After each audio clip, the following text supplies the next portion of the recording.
You're now listening to the Live, Laugh, Lariat podcast, brought to you by Good Guy, Bad Pants Pro Wrestling, with your hosts Daniel and Christian. Let's hop into this week's episode. Howdy, people. My name is Daniel. And I'm Christian. How are you having a good day? I am having a good day. It is Wednesday when we're recording this, about an hour and 20 minutes from Dynamite, so there's reportedly some big news that's going to happen. By the time this comes out, we will know if that is the case or not. But it'll be really old news by the time this does come out. Really dated. But I'm having a good day. How about you? I'm having a good day. I mean, we're here, we're recording, which has to be a great day. Yeah, it's a great day to be alive. I know the sun's still shining when I close my eyes. It's pretty dark. The time changed. Hard times in the neighborhood. Why can't every day feel just as good? And that's a Travis Tritt quote from his hit song, It's a Great Day to Be Alive. Oh, it was a song this whole time. It was a song. Man, I just thought you were being deep. No, the start of the song, and I'm about to get a little deep, so everybody just needs to prepare. I've got rice cooking in the microwave. I got a 3-day beard.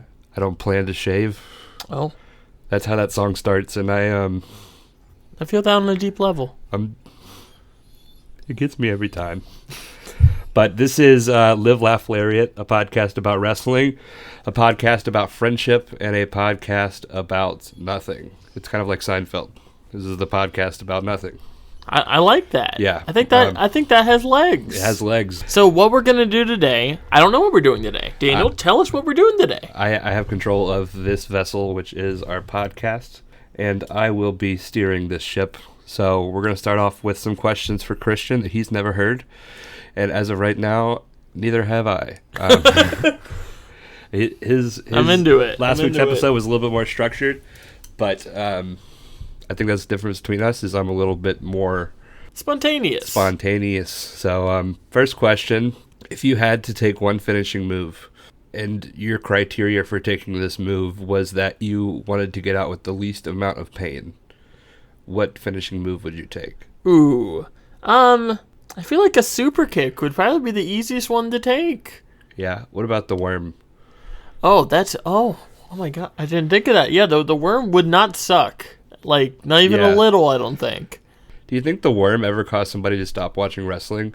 Because there's I've been watching the Tales from the Territories. I don't know if you've seen that, but there's a lot of stories about how serious people took wrestling back in the day. Do you think that somebody ever was oh, this is great, men fighting, women in bikinis, and this is my favorite thing, and then they just see Scotty 2 Hotty do the worm, and they're like, what the hell is this? That wrestling's ruined forever. Are you telling me that that's supposed to keep somebody down for a count of 3? Are you telling me that that's supposed to keep down the Godfather? I honestly could not tell you a single person that Scotty 2 Hotty has wrestled. I'd a memorable let alone match. Win. Yeah, so for me, I think the worm would be a pretty good choice. I feel like the Mick Foley mandible claw wouldn't suck. Yeah, I feel like that, or Santina Morella. The Cobra? Yeah.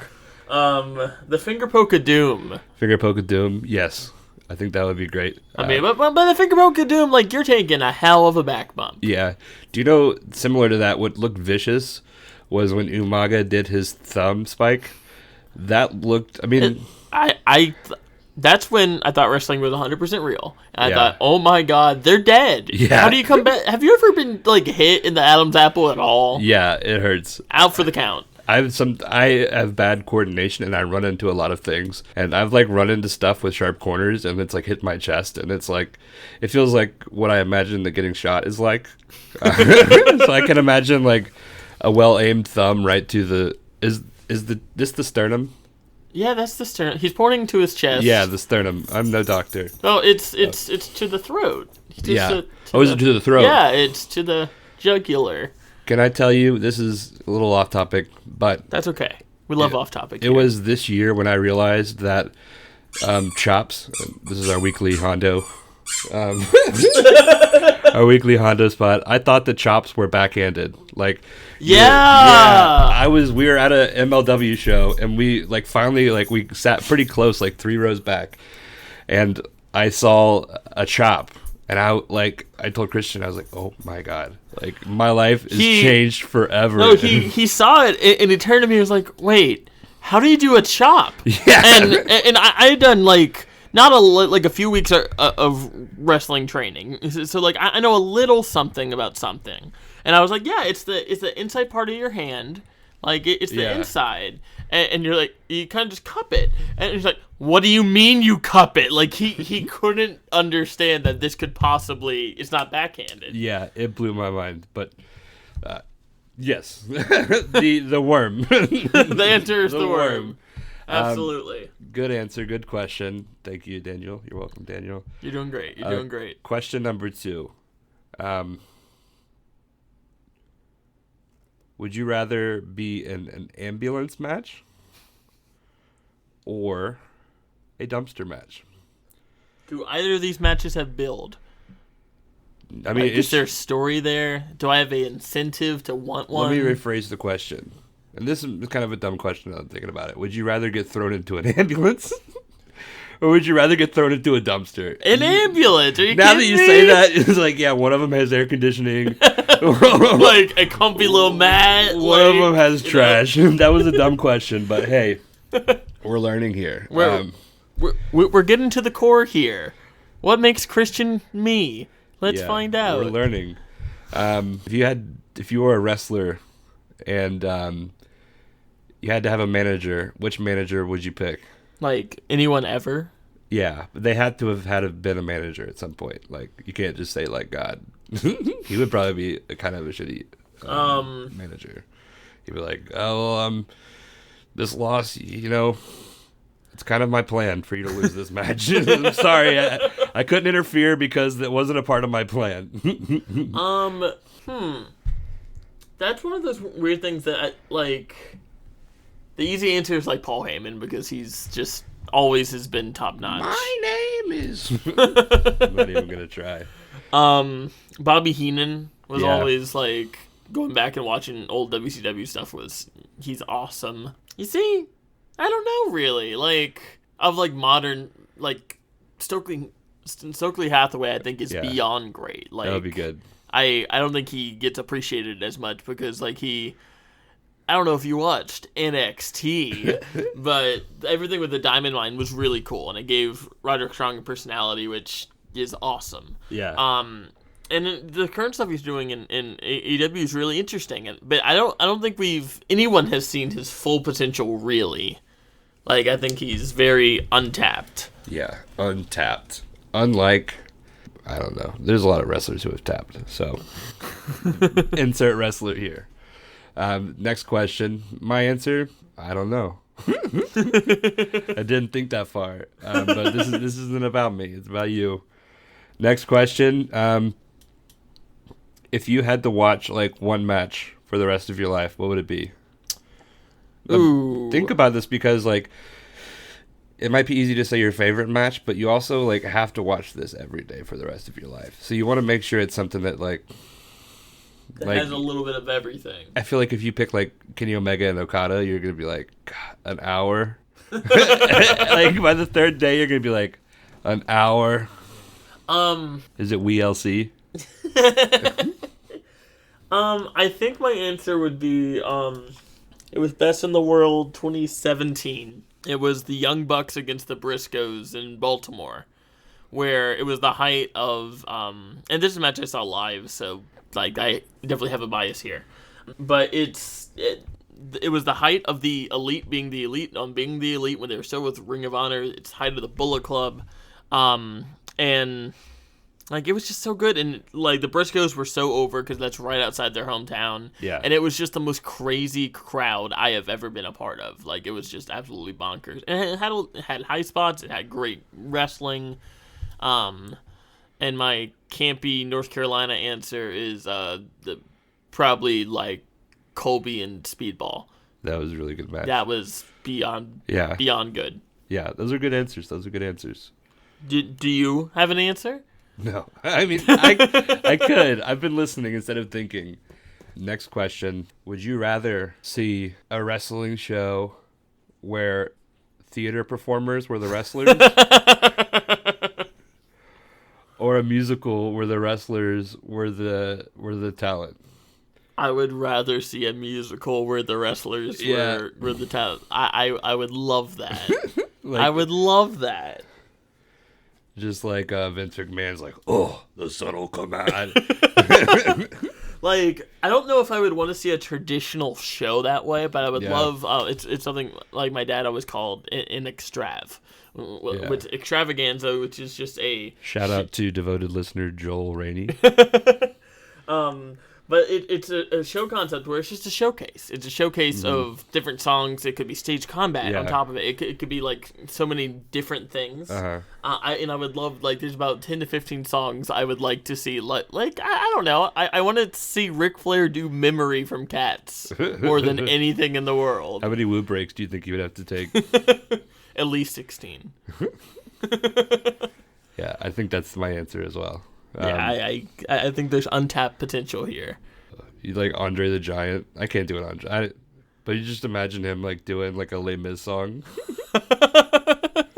Just doing Bring Him Home casually. It'd be great. It'd be great. And I think some of the talent might even surprise you. Yeah, I do. Like, I think you put MJF on a stage to sing a musical theater song, I think he'd kill. Yeah, I think he'd kill. There's probably a video out there of him, like a la Kirk Cousins. Have you seen the Kirk Cousins, where he was in like Oklahoma?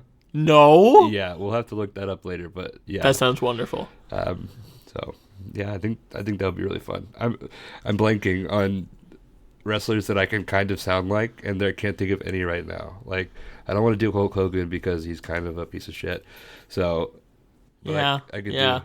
do. Can you do like a mean Randy Savage? Oh yeah. Oh, try to. No, I can't. I was trying to do Defying Gravity. Oh, yeah, I am not throwing away my shot. I am not throwing away my shot. You know, I'm just like my country. I love that. Yeah. I love that. Where else are you going to find this, listeners? Where else are you going to find Randy Savage doing Hamilton? Badly doing Hamilton. Donate to our Patreon, but we'll be recording the entire album. Yeah. Check out our Bandcamp. All right. Has wrestling ever made you cry? Yes. A few times. Really? When Shawn Michaels retired, that was tough for me. It's really just retirements, come to think of it. Like when Edge had to retire, that was very sad. I can't think of a moment when someone lost or when someone won the big one that like got me overly emotional in that sense. But certain retirements, yes. How about you? No. No? I just think that's because I'm like... Are you too much of a man? No, I just... Roman cry, Daniel. I cry. I cry a lot. No, I don't think wrestling's ever made me cry, though. Whose retirement that hasn't retired do you think is your next tearjerker? Ooh. I don't know who's, like, actively wrestling who would, like, really mess me up like that. That, like, it's... Because I can tell you who it absolutely won't be. Chris Jericho. Yeah, I think that'll be, like... like, almost a sigh of relief. Yeah. But Bryan Danielson, when he, like... Well, he kind of... retires again, but, like, when he does, I think that'll bum me out. We get real. We have emotions. And that's okay. It is okay. Even if Daniel doesn't cry about things he's passionate about. That's okay, too. That's okay. That's okay. I don't cry about wrestling. I'm sorry. It's okay. That's very normal. You keep talking, you'll see me cry. Keep being mean to me. Next question. Which animal... I don't know. I'm not going to do that one. That's dumb.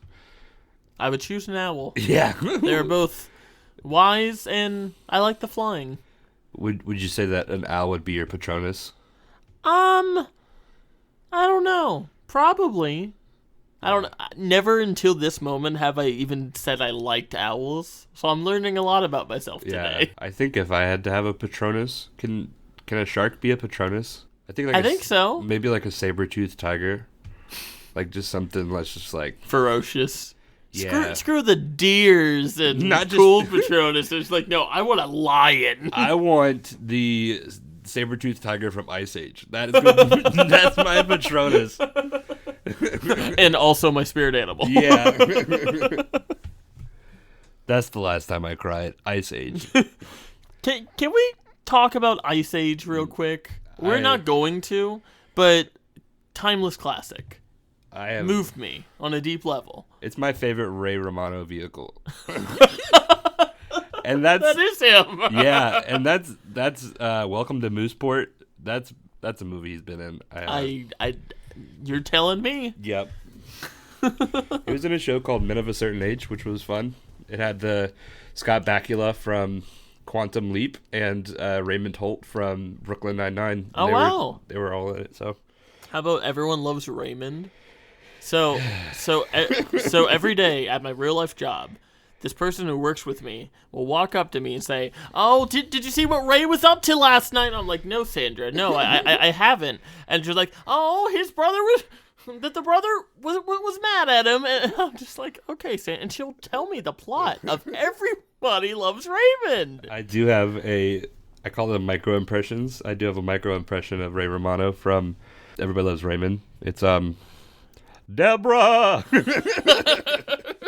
That's it. That's all I've got. But I love the idea of micro impression. I've never heard of that before. It's just like just a sound. Yeah, it's like wow. Like wow. Just when you can only do like one. Like somebody, I think it was a comedian. They had they said it was a conversation between Christopher Walken and Owen Wilson. It's just like wow.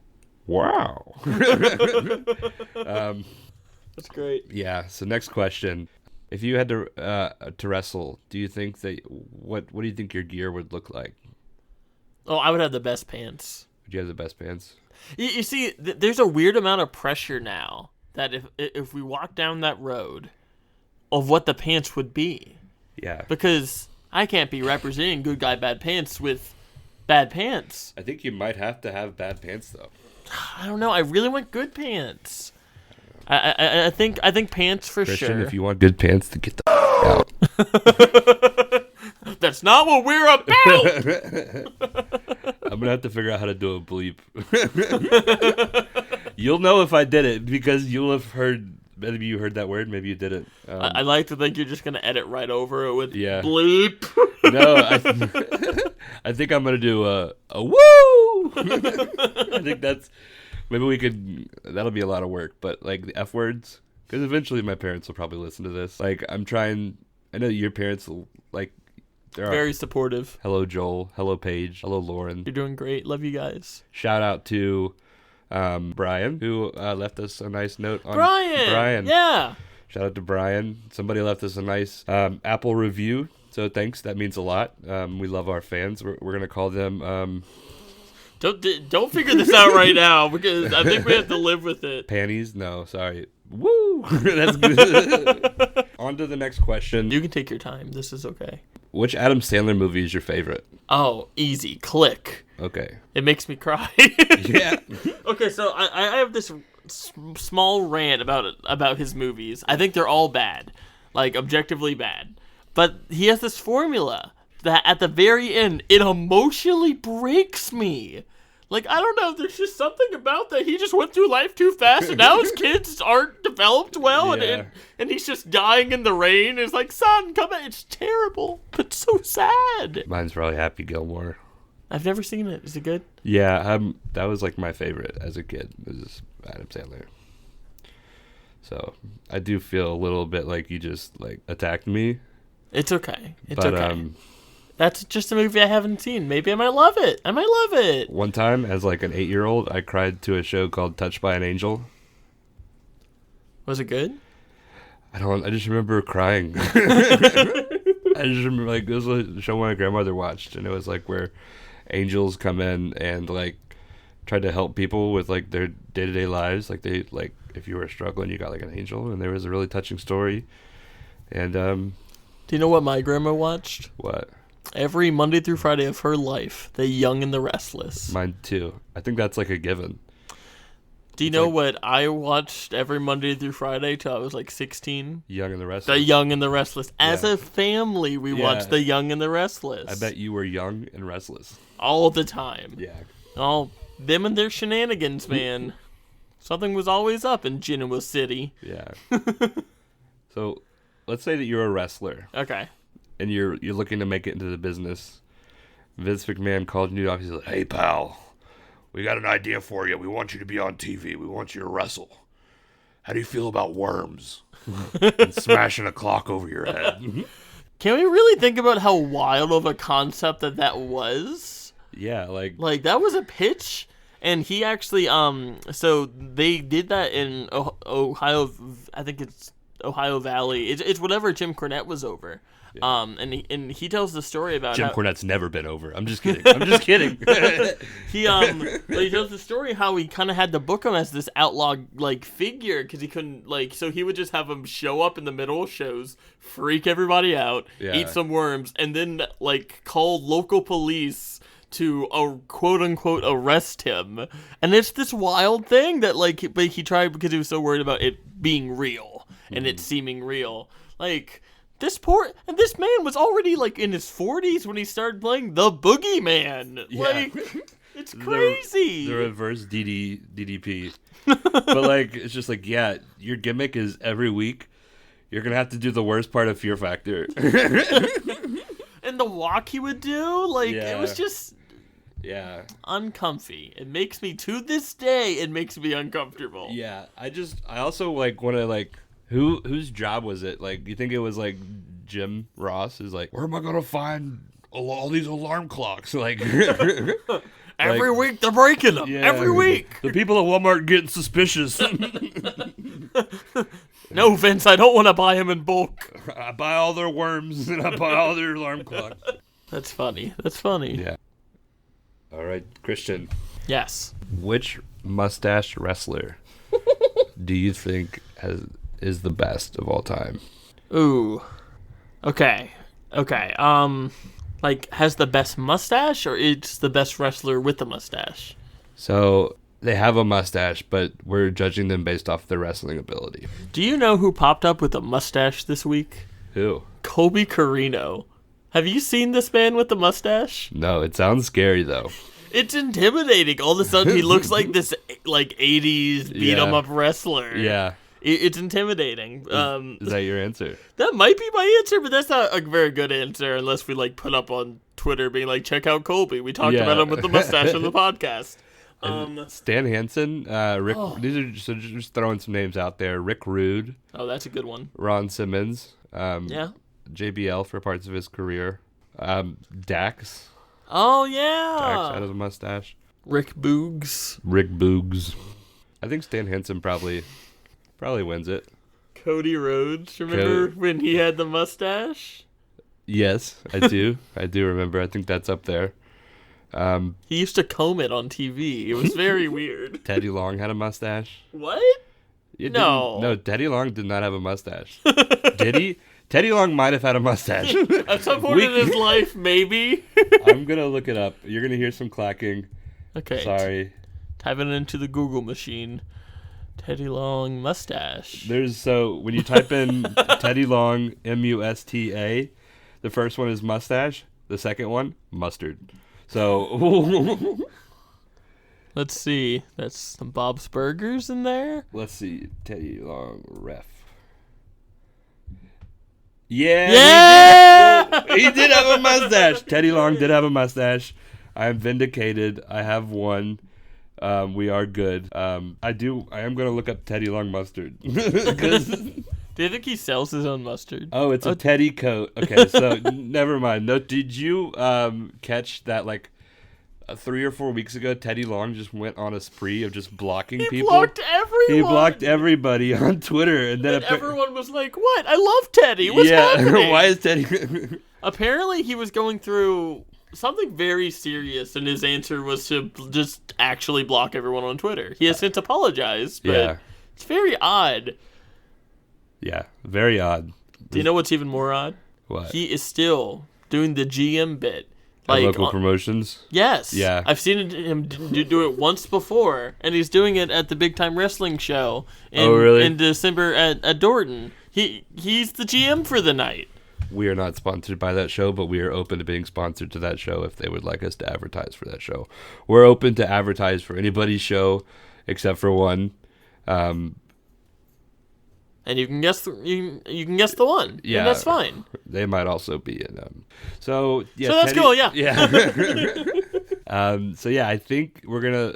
That's kind of a sad note. Like, one more question for you: if you had to participate in a Hell in a Cell match, who would you want your opponent to be? Hornswoggle. That's thoughtful. It's Swoggle now. Dylan. Dylan is his name. He has a name, Christian. His name is Dylan. If I can have a serious answer, I think my answer. No, I can't. No, you used it on Hornswoggle. Dang. No, yeah, let's hear it.